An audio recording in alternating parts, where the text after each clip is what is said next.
कि अपने लोग मिल करके और एक साथ इस जूम प्लेटफॉर्म के द्वारा जुड़ करके वचन को सीखें। जैसे कि टॉपिक है, हम मसीह के सैनिक हैं। We are soldier of the Lord Jesus. हम प्रभु यीशु मसीह के सैनिक हैं। तो मैंने पिछले दिनों में भी आपको कुछ बातें बताई। पहला दिन में मैंने यही बताया कि एक सैनिक के अंदर क्या गुण होते हैं। और उस दौरान मैंने एक बात बोला था, शायद आपको याद होगा। तो मैंने ये कहा था कि बाइबल के अंदर सिर्फ साहसी पुरुष ही नहीं है, साहसी महिलाएं भी हैं। और हमने दो पुरुषों के बारे में देखा। पहले हमने दानियल के बारे में देखा, उसके साहस के बारे में हम लोगों ने सीखा, वो कितना प्रभु के प्रति निष्ठावान था। और उसके बाद में हम लोगों ने पौलुस के जीवन के बारे में सीखा कि पौलुस ने किस तरह से प्रभु के साथ जीवन जिया, वो भी प्रभु के प्रति कितना एक विश्वास योग्य और साहसी था। और आज हम एक महिला के बारे में सीखेंगे। उस महिला का नाम है एस्तेर। शायद आपने कई बार इस संदेश को सुना होगा या नहीं सुना है, मुझे मालूम नहीं है। लेकिन आप लोग ध्यान से इस वचन को आज सुने, जो मैं आपको एस्तेर के बारे में बताने के लिए जा रहा हूँ। प्रभु ने मेरी सहायता की, मदद की इस संदेश को तैयार करने के लिए। राजा सेरस जो है, जिसे आसुरुस भी कहा जाता था, और जो एक बहुत ही प्रसिद्ध फारसी राजा दारा फर्स्ट का पुत्र था। और हम कई जगह पे इसका नाम पढ़ते हैं, राजा दारा का। एजरा 4 अध्याय उसकी 24 आयत में, एजरा 5 अध्याय उसकी 5 से 7 पद में, एजरा 6 अध्याय 1 से 15 तक, और दानियल 6 अध्याय 1 और 6 अध्याय 25, और हगे 1 अध्याय 15, और हगे 2 अध्याय 10 के अंदर भी आप लोग राजा दारा के बारे में पढ़ सकते हैं। और राजा सेरस का जो साम्राज्य था बहुत ही बड़ा था। और ये वास्तव में संसार में सबसे बड़ा साम्राज्य अगर देखा जाए तो राजा सेरस का ही था।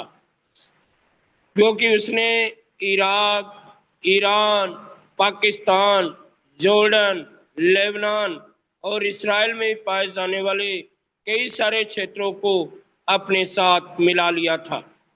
और जो आधुनिक मिस्र है, सूडान और लीबिया, सऊदी अरब के खंडों को भी इसने शामिल किया था। यानी इतना बड़ा इसका साम्राज्य को हम लोग देख सकते हैं। राजा सेरस ने जो है अपनी धन संपत्ति और अपनी सामर्थ्य में सार्वजनिक रूप से बड़ा आनंद लिया था। इसने बहुत, इसके पास धन संपत्ति थी, बड़ी इसके पास सामर्थ्य थी, क्योंकि इसका साम्राज्य बहुत बड़ा था। तो इसने सार्वजनिक रूप से बड़ा आनंद लिया। और राजा सेरस ने कई बार राज किए, भोज किए। और उसका जो भोज था, जो वो पार्टी करता था, वो लगभग 180 दिन तक, कहें कि 6 महीनों तक लगातार चलती रहती थी। 6 महीनों तक लगातार चलती थी इसकी जो पार्टी हुआ करती थी। और एक भोज के समय में क्या हुआ कि राजा ने ये अनुरोध किया कि उसकी जो पत्नी, उसकी जो पहली रानी थी, उसका नाम था बसंती। तो राजा ने ये बोला कि बसंती को क्या करना है, राजमुकुट पहन करके और अधिकारियों के समूह के सामने आना है, ताकि उसकी सुंदरता को क्या है, ये सब लोग देख सकें। और राजा सेरस ये भी चाहता था कि जो रानी बसंती है वो मुकुट पहन करके ही सामने आए। लेकिन रानी बसंती ने क्या किया, इस बात को अस्वीकार कर दिया। उसने मना कर दिया कि मैं ऐसा नहीं करूंगी, जिससे राजा बहुत क्रोधित हुआ। राजा को बड़ा गुस्सा आया इस बात के ऊपर। तो राजा ने क्या किया, जो उसके महल में रहने वाले पंडित लोग थे उनको बुलाया और उनसे सलाह ली कि क्या किया जाए। तो पंडितों ने कहा कि रानी बसंती जो है, देश में रहने वाले सभी लोगों के लिए बहुत ही इसने अनुचित कार्य किया, बहुत गलत काम किया है, क्योंकि जो इस साम्राज्य में रहने वाली जो स्त्रियां हैं वो भी रानी बसंती की तरह अपने अपने पति की बात को नहीं मानेंगी और क्या करेगी, अपने पति को तुच्छ समझने लगेगी, अपने पति को पति नहीं समझेगी, उसको तुच्छ समझेगी।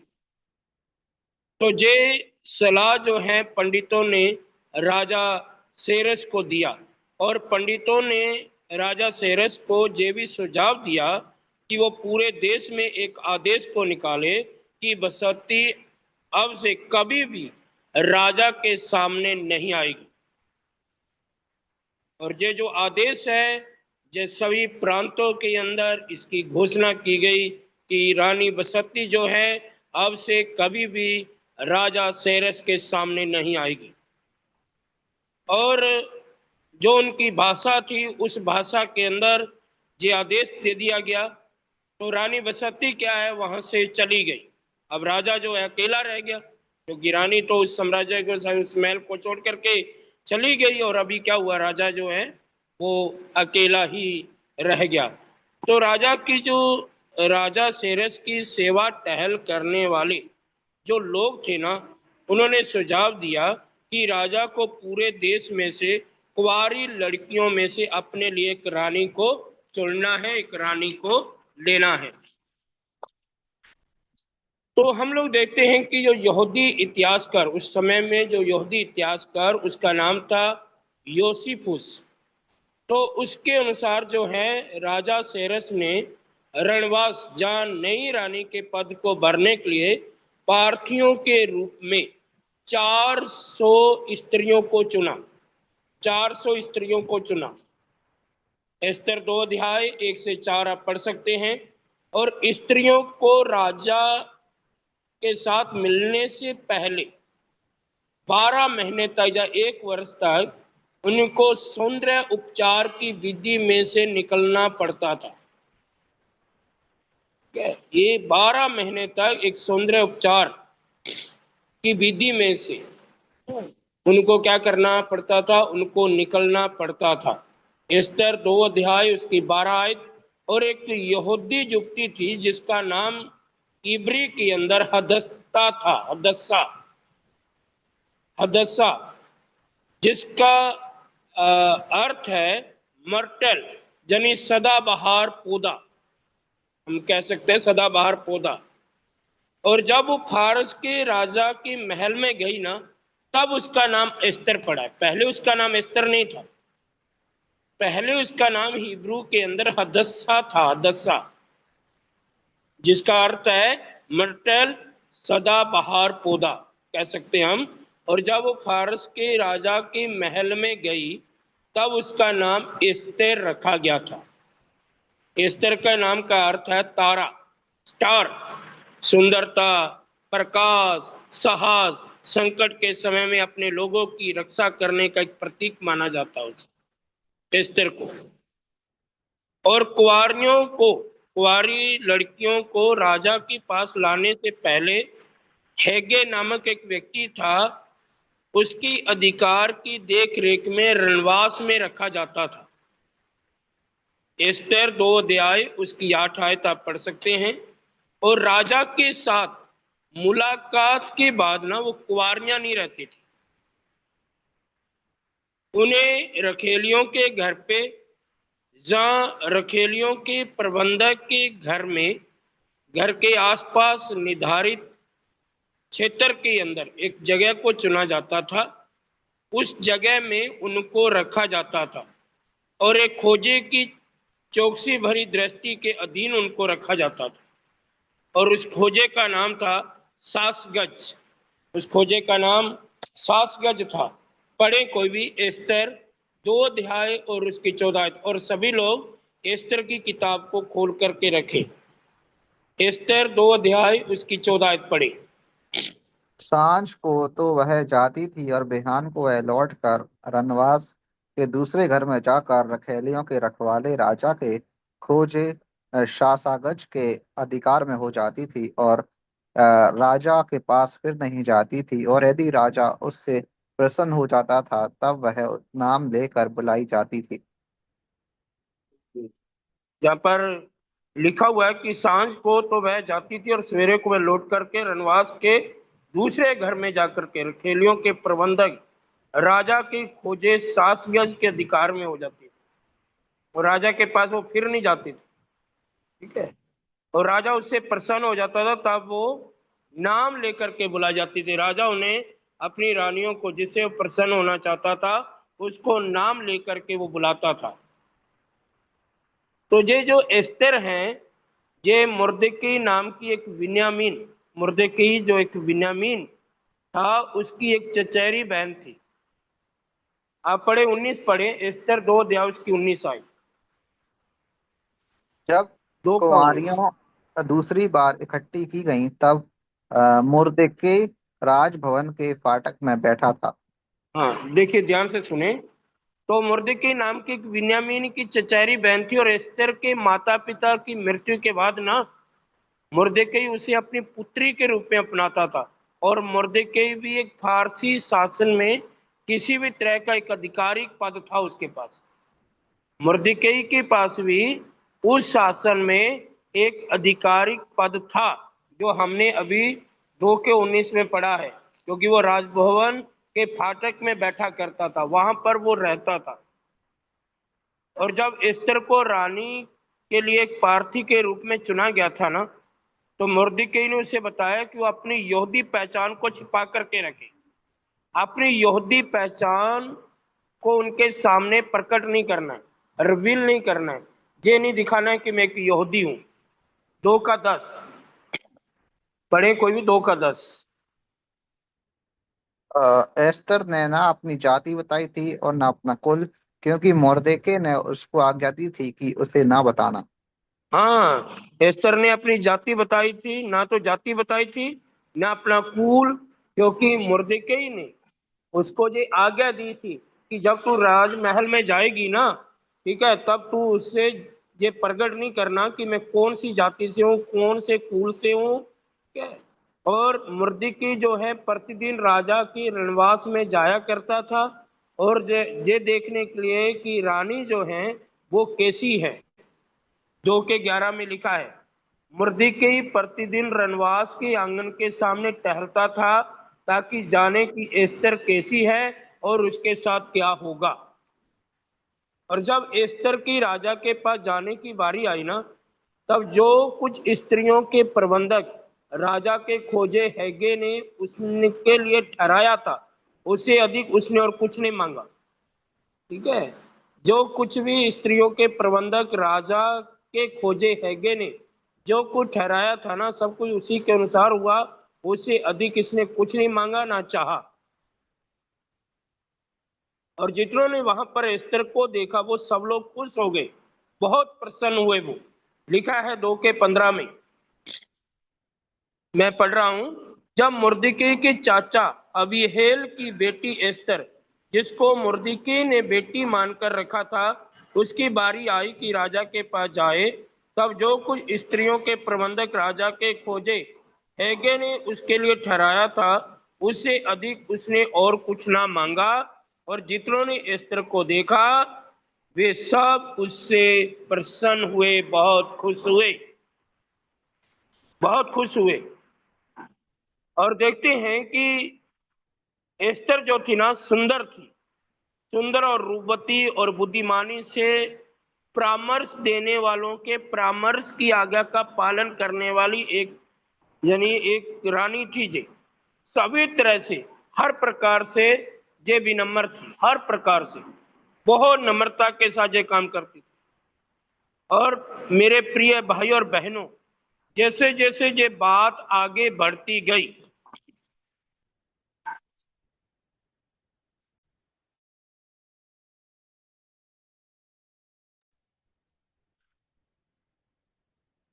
हम देखते हैं कि सॉरी, आगे जो हम देखते हैं कि एस्तर ने क्या किया। एस्तर ने राजा की कृपा को प्राप्त किया, और राजा ने एस्तर को सब स्त्रियों से बहुत ज्यादा प्यार किया और उसे अपनी रानी बनाया। ये सब जो बातें मैं बोल रहा हूं, ये आप एस्तर 2 अध्याय के अंदर आपको सब बातें मिलेगी, ठीक है। और एस्तर 2 के 7 में हम पढ़ते हैं कि एस्तर इतनी सुंदर और रूपवती और बुद्धिमानी से परामर्श देने वालों की परामर्श की आज्ञा की पालन करने वाली एक विनम्र महिला थी, जब विनम्र रानी थी। और जैसे जैसे ये बात आगे बढ़ती गई तो परमेश्वर भी अपने कार्य को करता रहा। परमेश्वर ने भी अपने कार्य को, अपनी प्रक्रिया को जारी रखा, करता रहा। परमेश्वर भी अपना कार्य वहां पर हम लोग देते हैं। और कुछ समय के बाद में मुर्दकी राजा की भवन के फाटक के पास बैठा हुआ था, तब उसने ना राजा सेरस के विरोध में हत्या के षड्यंत्र को सुना, और उस हत्या के षड्यंत्र की सूचना जो है मुर्दकी ने एस्तर को दी, और षड्यंत्र को असफल कर दिया गया उसी टाइम पर। इस घटना को क्या है, राजा भूल गया था। एस्तर 2 अध्याय उसकी 21 से 23, शायद कोई पढ़े 21 से 23। उन्हीं दिनों में जब मुर्दकी राजा के राजभवन के फाटक में बैठा करता था, तब राजा के खोजे जो द्वारपाल भी थे, उनमें से बिक्तान और तेरेस नाम दो जनों ने राजा श्रेयस से रूठ कर उस पर हाथ चलाने की युक्ति की। यह बात मुर्दके को मालूम हुई और उसने एस्तर रानी को यह बात बताई, और एस्तर ने मुर्दके का नाम लेकर राजा को चेतावनी दी। तब जांच पड़ताल होने पर यह बात सच निकली और वे दोनों वृक्ष पर लटका दिए गए, और वह वृत्तांत राजा के सामने इतिहास की पुस्तक में लिख लिया गया।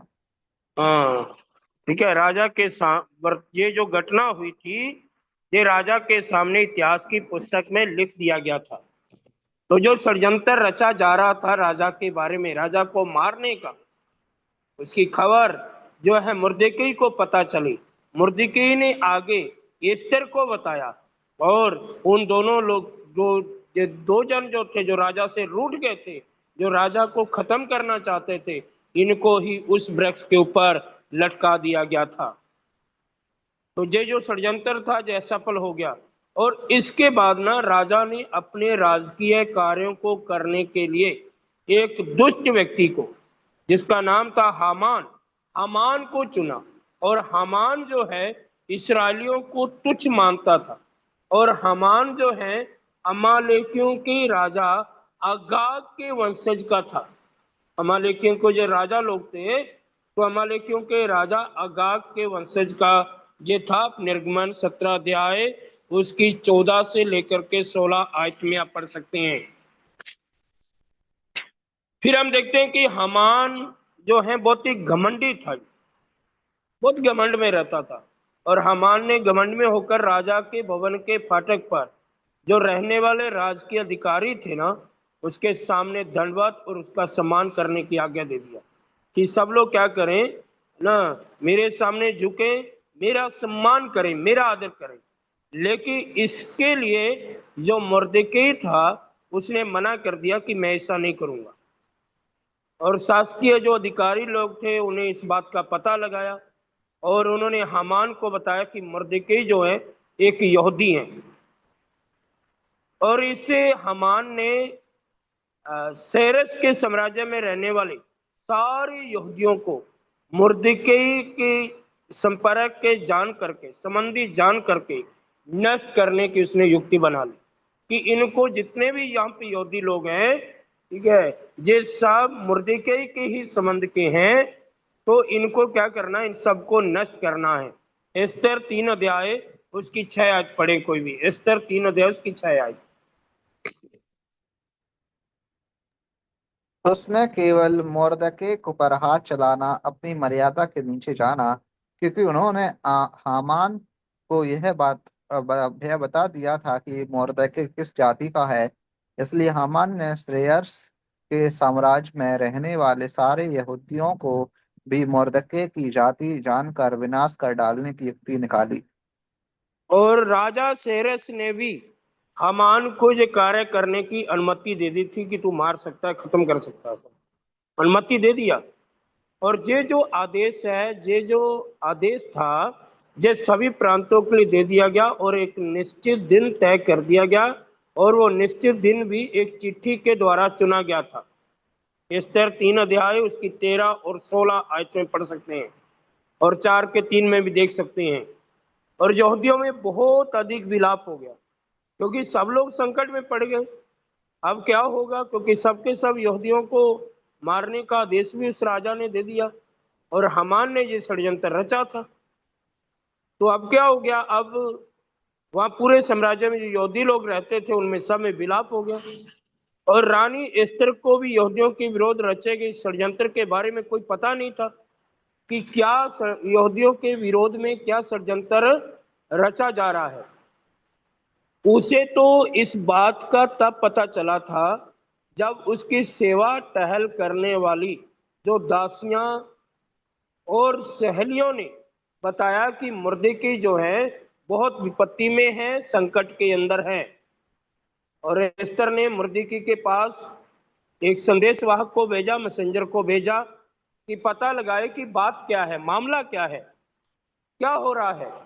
तो मुर्दकी ने अपनी चचेरी बहन के पास राजा के आदेश की एक प्रति भेजी,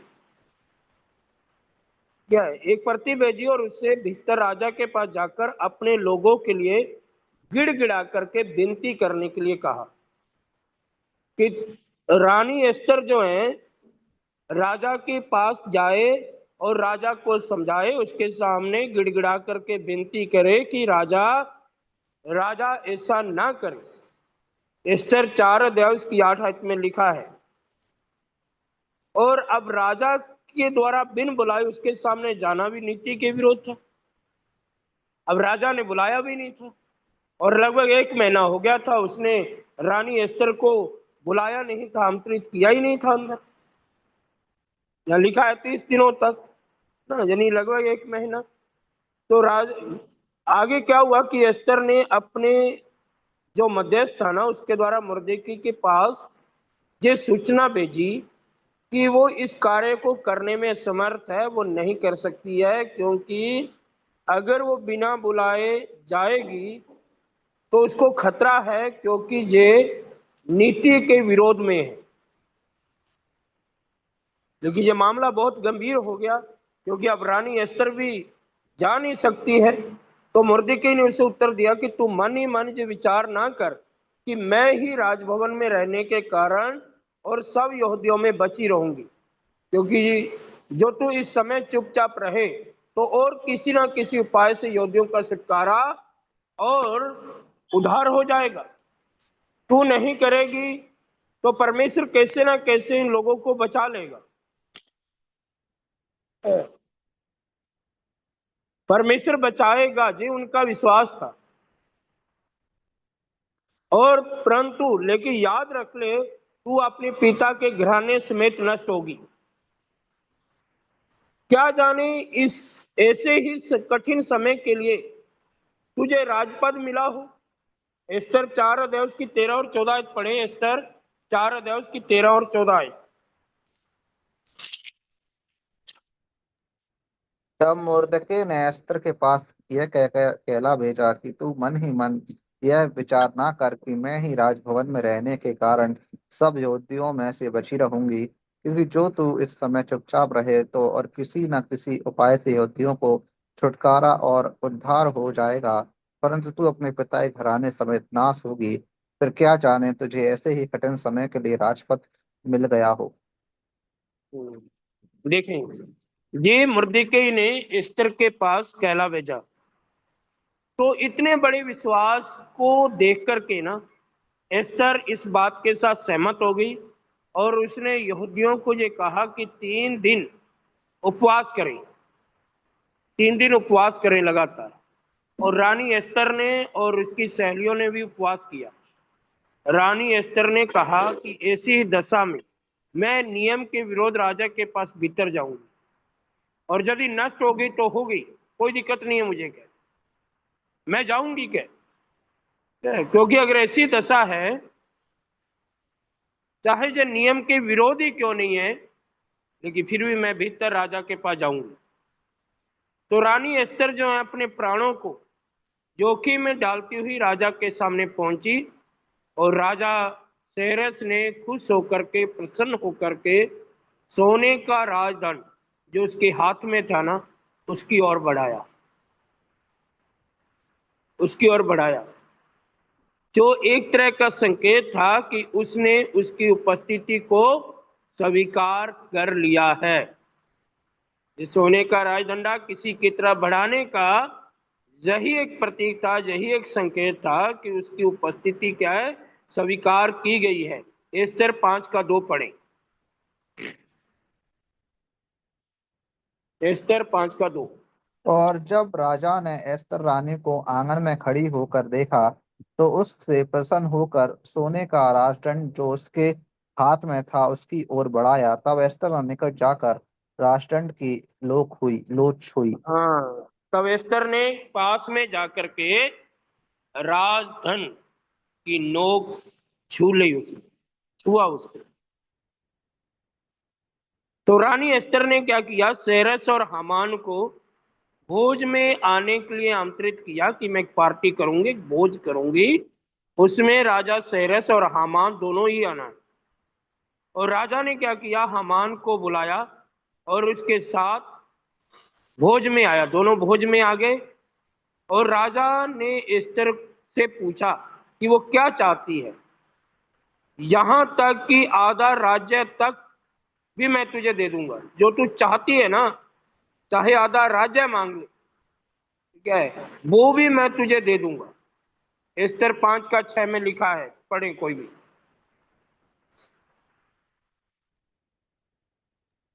जीवनार के समय जब दाखमधु किया जाता था, तब राजा ने एस्तर से कहा, तेरा क्या निवेदन है वह पूरा किया जाएगा, और तू क्या मांगती है मांग, और आधा राज तक तुझे दिया जाएगा। हाँ, आधा राज्य तक तुझे दिया जाएगा। ये बात हुई प्रियो। और एस्तर ने क्या किया, दोनों पुरुषों को, सेरस और हामान को, अगले भोज में, क्या मैं आगे पार्टी करूंगी, आगे भोज करूंगी मैं, उसमें आना, उस फिस्ट में आना है। और उसने ये भी कहा कि वो अपना अनुरोध उस समय पर बताएगी कि मेरी क्या बात है, मेरा क्या अनुरोध है। एस्तर 5:8 में लिखा है, और दोनों पुरुष, राजा भी और हामान भी, दोनों के दोनों इस बात के साथ सहमत हो गए। और सेरस को उस रात नींद नहीं आई, और उसने अपने शासन के समय के लिखे इतिहास को पढ़ने का आदेश दिया, जो उस समय पर जो वृतांत लिखा गया था, जो हमने पीछे पढ़ा है ना, जब दो व्यक्ति जो राजा के साथ रूठ गए थे और उन्होंने राजा को मारने का जो षड्यंत्र रचा था, और उस समय पर जो वृतांत लिखा गया था, उस वृतांत को, उस इतिहास को पढ़ने का आदेश दिया। और आश्चर्यजनक रूप से ना, हैरानी से उसने सुना कि जो पिछले दिनों में इसके विरोध जो षड्यंत्र रचा गया था, उसे मुर्दिकई ने ही उजागर किया था। इस बात का मुर्दिकई को ही पता चला था और उसके जीवन को बचाया था।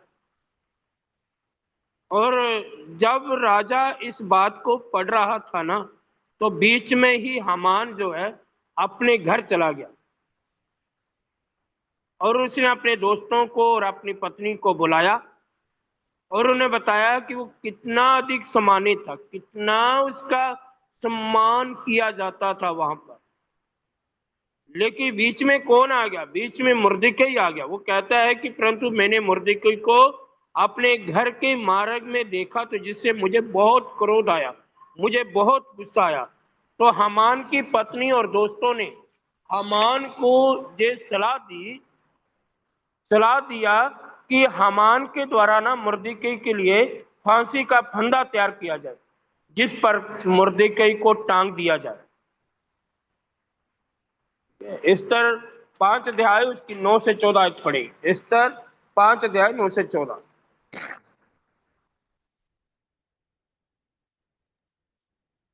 उस दिन हामान आनंदित और मन में प्रसन्न होकर बाहर गया, परंतु जब उसने मुर्दके को राजभवन के फाटक में देखा, अ, कि वह उसके सामने ना तो खड़ा हुआ और ना हटा, तब वह मुर्दके के विरोध क्रोध से भर गया। तो भी वह अपने को रोक कर अपने घर गया और अपने मित्रों और अपनी स्त्री जेरेस को बुलवा भेजा। हामान ने उनसे अपने धन का वैभव और अपने लड़के बालों के बढ़ती, और राजा ने उसको कैसे कैसे बढ़ाया और अब सब हाकिमों और अपने और सब कर्मचारियों से ऊंचा पद दिया था, इन सब का वर्णन किया। हामान ने यह भी कहा कि एस्तर रानी ने भी मुझे छोड़ और किसी और को राजा के संग अपनी ही हुई चेवनार में आने ना दिया, और कल के लिए भी राजा के संग उसने माझी को नेवता दिया। तो भी जब जब अब मुझे वह यहूदी मुर्दके राजभवन के फाटक में बैठा हुआ दिखाई पड़ता है, तब तक सब मेरी दृष्टि में व्यर्थ है। उसकी पत्नी जैरस उसके सब मित्रों ने उससे कहा, 50 हाथ ऊंचा फांसी का एक खम्भा बनवाया बनाया जाए और बिहान के राजा से कहना कि उस पर मर्दके लटका दिया जाए। तब राजा के संग आनंद से जेवनार में जाना। इस बात से प्रसन्न होकर हामान ने वैसा ही फांसी का एक खम्भा बनवाया। हाँ देखिए, राजा ने क्या किया है ना, फांसी का एक खंबा भी तैयार हो गया है। फांसी का एक खंबा भी तैयार हो गया है, क्योंकि जो उसकी पत्नी जैरस और उसके दोस्तों ने उसको सलाह दिया था। लेकिन क्या हुआ, जब राजा सेरेस इस बात पर विचार ही कर रहा था ना, सोच ही रहा था कि उसने मुर्देकई को उसके जीवन बचाने के लिए सम्मानित नहीं किया, मगर मुर्देकई को फांसी की बात करने आया था ना, जीवन को बचाया। मुर्दिकी ने राजा के जीवन को बचाया। राजा को उसने मुर्दिकी ने एस्तर को बताया, और एस्तर ने राजा सेरेस को बताया कि तेरे प्रति यानी जो षड्यंत्र रचा जा रहा है। अब करना क्या चाहिए था, मुर्दिकी को सम्मानित करना चाहिए था, मुर्दिकी को बुलाना चाहिए था, उसका सम्मान करना चाहिए था, लेकिन हो क्या रहा है। तो राजा इस बात पर विचार कर रहा है कि जो ये हामान मेरे पास आया है ना, ये उसको उसके जीवन को बचाने के लिए नहीं आया, मगर उसको फांसी के फंदे फंदे पर चढ़ाने के लिए आया है, कि उसको फांसी के फंदे पर चढ़ाया जाए। तो राजा ने हामान की सोच के बारे में पूछा कि किस तरह एक ऐसे व्यक्ति को सम्मानित किया जाए जिस मनुष्य की प्रतिष्ठा राजा करना चाहता है। राजा ने जानबूझ करके पूछा। मैं जब इस बात को पढ़ रहा था तो मुझे हंसी आ रही थी ना। तो सच में क्या हुआ कि राजा ने हामान की सोच के बारे में पूछा कि किस तरह एक ऐसे व्यक्ति को सम्मानित किया जाए जिस मनुष्य की प्रतिष्ठा राजा करना चाहता है। उसने सोचा, इस बंदे ने सोचा कि राजा मेरे बारे में ही बोल रहा है ना, बड़ा बढ़ चढ़ करके बातों को बोल रहा है अभी। तो हामान ने स्वयं के लिए सोचा, और उसने जो सुझाव दिया कि उसे एक राजकीय वस्त्र पहनाया जाए, है ना, और जिस घोड़े पर राजा ने सवारी की है उसे सवार करके और ये घोषणा करते हुए नगर में घुमाया जाए, जिसकी प्रतिष्ठा राजा करना चाहता है उसके साथ ऐसा ही किया जाएगा। इस बंदे ने सोचा, ये तो सब मेरे बारे में बोल रहा है राजा, इसीलिए अपने क्या करते हैं, अपने बढ़ चढ़ करके इन सब बातों को बोलते हैं। लेकिन राजा के मन में क्या था वो नहीं समझ पाया इस बात को। तो सेरेस ने हामान को मुर्दिकी के लिए तुरंत ऐसा करने का आदेश दे दिया कि जा, है ना, हामान को बोला, जा मुर्दिकी के पास जा और मुर्दिकी के साथ ऐसा ही कर। तो हामान ने राजा की बात मानी और इस व्यक्ति को सम्मानित किया जिससे वो सबसे अधिक घृणा करता था, जिसको फांसी के फंदे पर लटकाना चाहता था, जिसको वो खत्म करना चाहता था। इतनी ज्यादा हामान जो है मुर्दिकी के साथ घृणा करता था। और हामान ने ये बात जो है अपनी पत्नी जेरस और दोस्तों को भी बताई, और उन्होंने बहुत दुख के साथ इस बात को महसूस किया। और हामान के बुद्धिमान दोस्त और उसकी पत्नी ने उसे कहा कि मुर्दिकी, जिसे तू नीचा दिखाना चाहता है ना, यदि वो यहूदियों के वंश से है तो उस पर प्रबल ना होने पाएगा। तो पढ़े 13, एस्तर 6 अध्याय उसकी 13 एक पढ़े, एस्तर 6 का 13। और हमान ने अपनी पत्नी जेरिस और अपने सब मित्रों के से सब कुछ जो उस पर बीता था वर्णन किया। आगे। वर्णन किया। हाँ, आगे पढ़े ब्रदर। तब उसके तब उसके बुद्धिमान मित्रों और उसकी पत्नी जेरिस ने उससे कहा, मेर्देके जिसे तू नीचा दिखाना चाहता है, यदि वह यहूदियों के वंश में का है तो तू उस पर प्रबल न होने पाएगा। उससे पूरी रीति नीचा ही जाए खाएगा। वे नीचा उससे ही बात। खाएगा। बस बस बस, धन्यवाद प्रिय भाई, है ना। तू उस पर प्रबल नहीं होने पाएगा और उससे पूरी रीति से नीचा ही खाएगा। तू नीचा रहेगा उससे। क्या मेरे प्रिय भाइयों, प्रभु के सैनिक, परमेश्वर मेरे और आपके साथ। मुर्दिकई का परमेश्वर, एस्तर का परमेश्वर मेरे और आपके साथ। षड्यंत्र क्या रचा जा रहा था, प्लान क्या बनाया जा रहा था, लेकिन हो क्या गया है। हम आगे पढ़ते हैं कि राजा के खोजे पहुंचे वहां पे, राजा के खोजे पहुंचे और हामान को रानी एस्तर के द्वारा किए गए भोज में ले गए। जो रानी एस्तर ने जो फिस्ट किया था, जो भोज किया था, उसमें लेकर के गए। 6 का 14 में ये बात लिखी है कि वे उससे बातें कर ही रहते थे, राजा के खोजे आकर हामान को एस्तर के किए हुए भोज में फुर्ती से बुला ले गए। तो एस्तर ने राजा को बताया कि उसके लोगों का सर्वनाश करने के लिए बेच दिया गया था। और एस्तर बहुत सम्मान और विनम्रता दिखाते हुए बोली कि यदि वो केवल गुलामी में बेच दिए गए होते तो मैं चुप रहती, क्योंकि उस दशा में वो विरोधी राजा राजा की नहीं बढ़ सकता था, वो नहीं छुड़ा सकता था। ये तो मैं चुप रहती, क्योंकि मैं आपको परेशान नहीं करती, मैं आपको नहीं कुछ बोलती। लेकिन क्या कर दिया गया है कि सर्वनाश करने के लिए बेच दिया गया है इनको।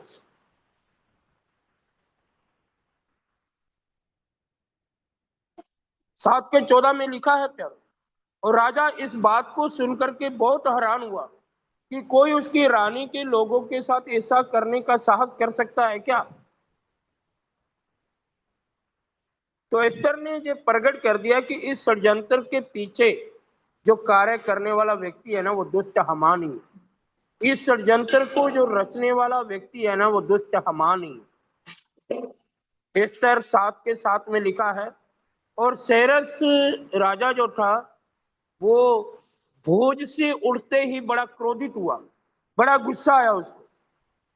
और हामान वहीं पर ही रुका रहा एस्तर के पास में, क्योंकि हामान जो है प्राणदान मांगने लगा कि मेरे प्राणों को बचाया जाए, क्योंकि उसको मालूम पड़ गया अब मैं फंस गया हूं। अब जो फांसी का फंदा मैंने तैयार किया वो मैं खुद ही लटकने वाला हूं उस पर। तुझे प्राणदान मांगने के लिए एस्तर के पास ही रहा। और जब राजा ने राजभवन में ना फिर से दोबारा से प्रवेश किया, तो जे हामान वहीं पर ही था। और राजा ने देखा, और देखते ही राजा ने सोचा कि हामान जो है रानी एस्तर के साथ छेड़छाड़ करना चाहता है। तो राजा ने मुर्दिकी के लिए बनाए गए फांसी के खंबे के ऊपर हामान को लटका दिए जाने का आदेश दे दिया कि इसके ऊपर अभी हामान को लटकाया जाना चाहिए। एस्तर 7 अध्याय उसकी 8 से 10 आयत पढ़े। एस्तर 7 अध्याय 8 से 10 आयत। जब राजा राजभवन की बारी से दाखमधु पीने के स्थान में लौट आया, तब क्या देखा कि हामान उसी चौकी पर जिस पर एस्तर बैठी है पड़ा है। और राजा ने कहा, क्या यह घर ही मैं मेरे सामने ही रानी से बरबस करना चाहता है। राजा के मुंह से यह वचन निकला ही था कि सेना सेवकों ने हामान को मुंह ढांप दिया। तब राजा के सामने उपस्थित रहने वाले खोजे में से हेब्रोना नाम एक ने राजा से कहा, हामान को यह 50 हाथ ऊंचे फांसी का एक खम्मा है खड़ा है, तो उसी मृतके के लिए बनवाया है जिसने राजा के हित की बात कही थी। राजा ने कहा, उसको उसी पर लटका दो। तब हामान उसी खंभे पर जो उसने मर्दके के लिए तैयार कराया था लटका दिया गया। इस पर राजा की जलजलाहट ठंडी हो गई। हाँ, राजा का गुस्सा, राजा की जलजलाहट ठंडी हो गई। तो हामान के मरने के बाद में, जब हामान को फांसी पे लटका दिया गया, मर गया, खत्म हो गया, हामान के मरने के बाद राजा सेरस ने क्या किया कि हामान की सारी संपत्ति रानी एस्तर को दे दी और मुर्दिकई को अपनी हस्ताक्षर करने वाली अंगूठी भी पहना दी। और मुर्दिकई को वो अधिकार दिए गए जो हामान के पास थे। और हमान की ओर से जो आदेश निकाल दिया गया था ना, वो बदला तो नहीं जा सकता था। क्या? क्योंकि एक बार, क्योंकि उसके ऊपर राजा सेरस ने हस्ताक्षर कर दिए थे, वो एक लिखित में दे दिया था। अब उस आदेश को बदला तो नहीं जा सकता था। लेकिन एस्तर ने क्या किया, एक बार फिर से आदेश करने के लिए राजा से विनती की। तो सेरस ने यही आदेश दिया कि पहले का सामना करने के लिए एक और राजकीय आदेश को लिखा जाए। यहूदियों को ये आदेश दिया जाए कि वो किसी भी व्यक्ति से अपना बचाव कर सकते हैं जो उनके ऊपर आक्रमण करेगा। और पूरे प्रांत में अब आनंद की लहर छा गई, आनंद ही आ गया। लेकिन फिर भी क्या हुआ कि कुछ लोग जो हैं, कुछ दुश्मन लोग जो हैं, वो निर्धारित दिन के ऊपर उन यहूदियों पर आक्रमण किया। उन्होंने, वो पीछे नहीं हटे, उन्होंने आक्रमण किया। लेकिन क्या हुआ, उनको मुंह की खानी पड़ी, उनकी हार हुई और यहूदी उन पर विजयी रहे। इस तरह 8 अध्याय जब आप पढ़ेंगे तो प्रियो, और कई लोग डर के कारण यहूदी भी बन गए उस समय पर। इस बात के डर के कारण कई लोग उस समय पर यहूदी बन गए।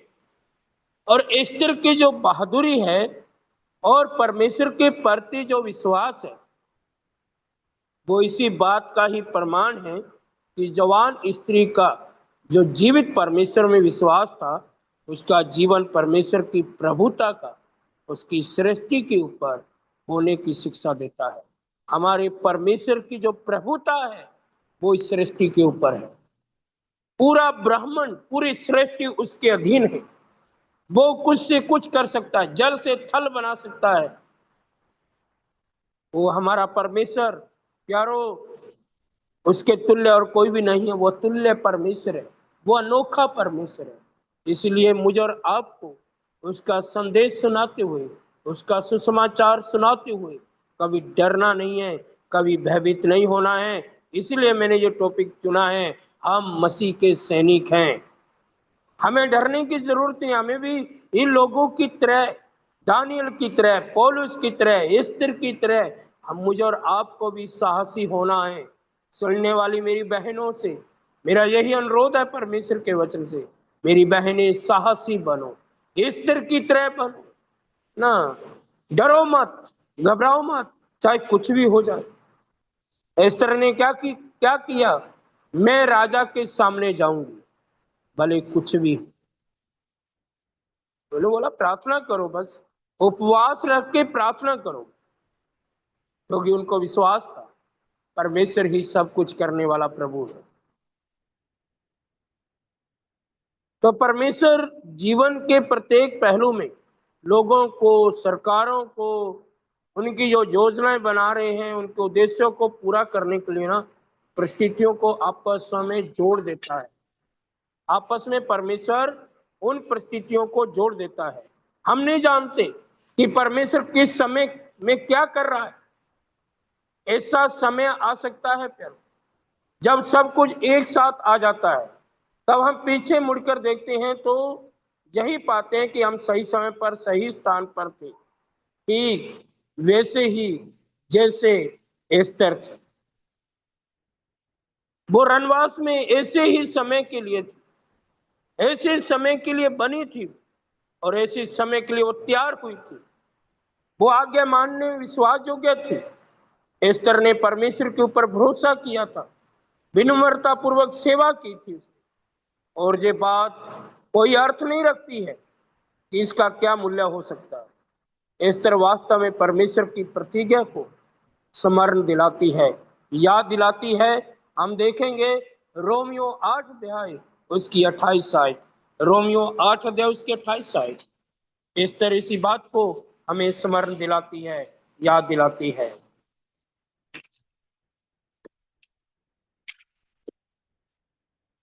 रोमियो 8 का 28।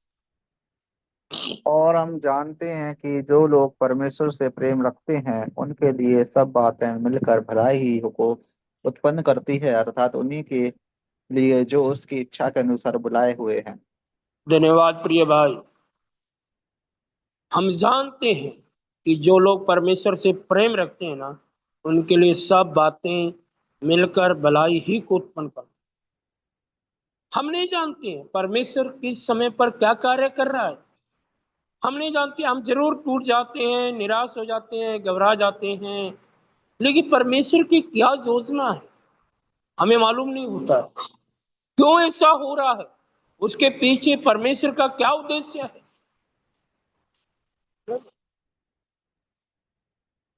प्यारो, इस बात को हमें समझना है, जानना है। कभी भी जब भी मेरे और आपके जीवन में सताव आता है, परेशानी आती है, दुख आते हैं, बीमारियां आती है, डरना नहीं है, घबराना नहीं है, क्योंकि उसके पीछे परमेश्वर का कोई ना कोई उद्देश्य है, कोई ना कोई प्रभु का मकसद है, उद्देश्य है, पर्पस है उसका, इसीलिए वो आते हैं। प्रभु के वचन में लिखा है प्रत्येक पेड़ के ऊपर कुल्हाड़ी रखी हुई है, जो पेड़ अच्छा फल नहीं लाता है उसे काट दिया जाता है।